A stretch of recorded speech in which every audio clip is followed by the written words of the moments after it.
At so ayan, hi guys! Welcome back sa channel natin at ayan ay reminder lang po bago mo simulang panoorin itong video natin na to ay re-up po itong mapapanood ninyo, ayan. So patungkol nga ito sa mga possible reasons na sinasabi kung bakit itong si Goldie Roger ay napaaga ng dating. Pero syempre kung napanood mo na itong video natin ay pwede mo na skip yan. At so ayan, kung bago ka pa lang channel natin ay umuwan mo na mag-subscribe at pakipindot na rin yung notification bell para ma-update ka every time na meron tayong bagong upload. So yun na naman po at ulit. Ay, huwag na nga natin patagalin pa. Simulan na natin yan.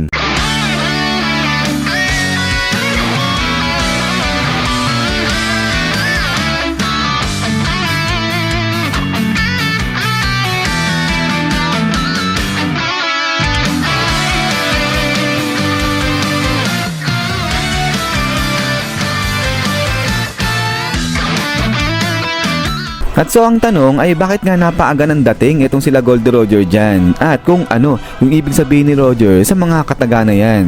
So etong mismo si Goldie Roger yung nagsabi niya na sadyang maaga lang kasi yung dating nga ng grupo niya dyan. At ngayon sa One Piece community natin na eto yung tanong. Ano yung ibig sabihin ni Goldie Roger sa mga salitaan niya na yan?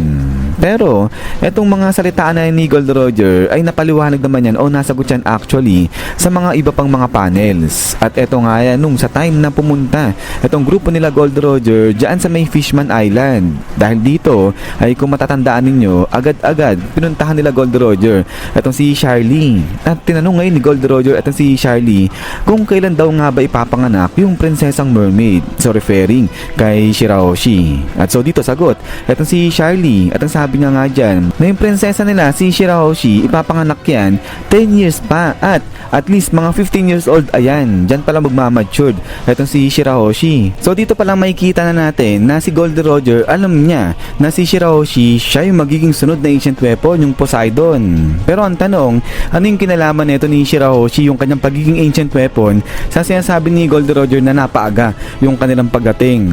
So ano ganito, di ba sinasabi ni Joy Boy na gusto niya nga na ma-secure, na maipasa itong mga ancient weapon dun sa mga next generation. So perhaps siguro para magamit ng next generations itong mga ancient weapons laban sa world government. Pero syempre di pa natin alam yung specific yan kung yan talaga yon. But anyways, since nasabi na nga nito ni Charlie na itong sila Shirahoshi ipapanganak yan 10 years pa eh. Kaya possible na ito yung maging dahilan o yung naging dahilan mismo ni Goldie Roger kaya niya nasabi na masyadong napaaga yung kanyang pagdating dyan. Kasi alam ni Goldie Roger na dito sa moment na nga na to ay hindi na magtatagal yung buhay niya. So ibig sabihin alam niya hindi niya naaabutin etong sila Shirahoshi, etong mga ancient weapons na to. So hindi niya magagamit etong mga to. At maliban pa dito kay Shirahoshi, pati dito sa kaso ni Momonosuke, ganun din. Kasi sa panahon na to, mga about 2 years old lang eh, etong si Momonosuke dyan. So syempre hindi itong si Momonosuke yung ancient weapon. Pero siya yung susi para mapakawala naman yung isa pang ancient weapon, which is yung Pluton na nandiyan dyan sa may bansa ng Wano. At sa pamagitan naman yan ng pag-uutos dito kay Zunisha. So alam naman natin na itong si Momonosuke lang yung kayang mag-utos dito kay Zunisha. So dito alam naman natin na para ma-unleash itong ancient weapon na Pluton ay kinakailangan na ma-open yung borders nito ng bansa ng Wano.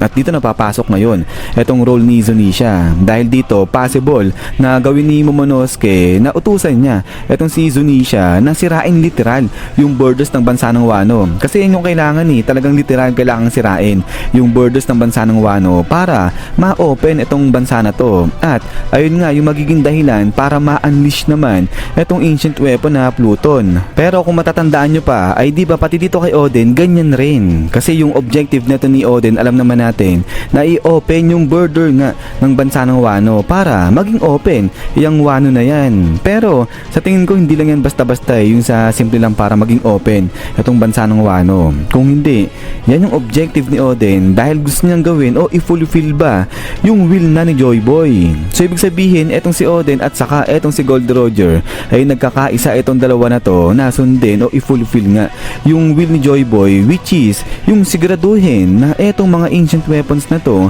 ay maipapasa yan sa mga susunod na generations. But since na alam na nga neto ni Gold Roger na hindi niya naaabutin yung mga ancient weapons dahil nga alam niya hindi na siya magtatagal dahil sa sakit niya, kaya nag-decide na itong si Gold Roger na ipasa etong baton sa mga susunod na generations, which is dito na nga yan kay Luffy natin ngayon na hindi naman inaasahan na siya na nga etong si Joy Boy. At dito na papasok ngayon yung role ng grupo neto ni Gold Roger, which is yung gabayan na nga etong susunod na magiging Joy Boy. So dito nakita naman natin na etong sila Shanks, etong sila Rayleigh, sila talaga yung nag-nurture, nag-training dito kay Luffy kung paano pa siya mas magiging malakas ganyan. So dito etong si Shanks malupit kasi bata pa lang etong si Luffy sumugal na siya kagad dyan. So parang alam na ni Shanks na etong ang si Luffy siya na talaga si Joy Boy. So siguro nga kasi dahil sa nakita niya yung sa kinain ni Luffy, yung sa Gomu-Gomu no na Devil Fruit. Pero yun, may kita natin na hanggang ngayon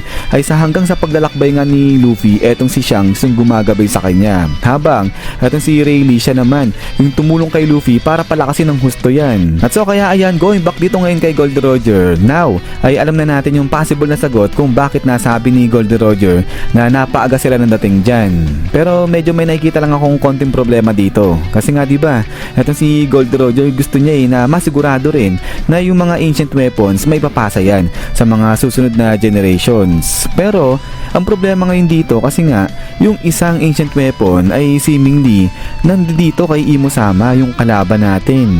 So yung ancient weapon yung dalawa, yung Pluton saka nga etong si Shirahoshi, parang kahit pa paano secure na yan doon yan sa side nila Luffy. Pero etong ancient weapon na Uranus ay parang nandito nga yan kay Imo Sama. So not sure pa naman, di pa naman confirm na etong Uranus ay nandito kala Imo Sama. Pero kung pagbabasihan etong mga sinabi nga ni Dr. Vegapunk kung paano dinestroy ni Imo Sama yung Lelouch Kingdom, ay parang Uranus na talaga yan Pero yun nga, di naman sure yan. But anyways, ay going back dito kay Joy Boy, since na sinabi nga na gusto ni Joy Boy na maipasa sa next generations yung mga ancient weapons, at hanggang ngayon di natin alam kung ano talaga yung specific niyan, kung ano yung motibo dyan ni Joy Boy. Pero ito kasi sila Gold Roger gustong gawin o gustong ipagpatuloy yung will neto ni Joy Boy.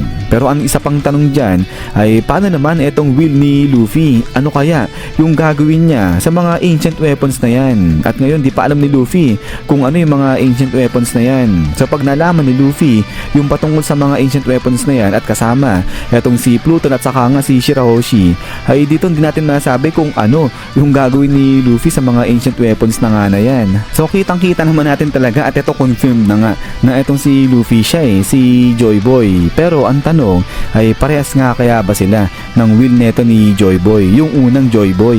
At then ay pagkatapos nga niyan is yan guys, so hanggang dito na itong video natin. At so ayan ay ano ba yung nasabi niya patungkol dito nga sa will ni Joy Boy at saka nga ni Luffy. So gagawin din kaya ni Luffy kung ano yung ginawa nga neto ni Joy Boy at pati kung ano yung will ni Joy Boy. Kasi mamaya baka magkaiba ng will o ng gusto etong dalawa na to, si Luffy at saka nga si Joy Boy pagdating sa mga ancient weapons na nga na yan. Pero ayan ay ulit ay maraming salamat sa panonood dito kay One Piece natin. So yung si shoutout nyo ay bukas na lang ulit yan. At ayun pala, di ko pa na-check yung mga analysis nyo kay chapter 1116. So abang-abang na lang para nga dun sa mga napili natin. At ayan, yung ipapalabas natin sa next video natin. So yun na naman at ulit, huwag nyo pala kalimutan mag-iwan ng like kung matripan nyo. So yun na naman, so lagi mag-ingat, God bless nyo lahat at kita-kits tayo ulit.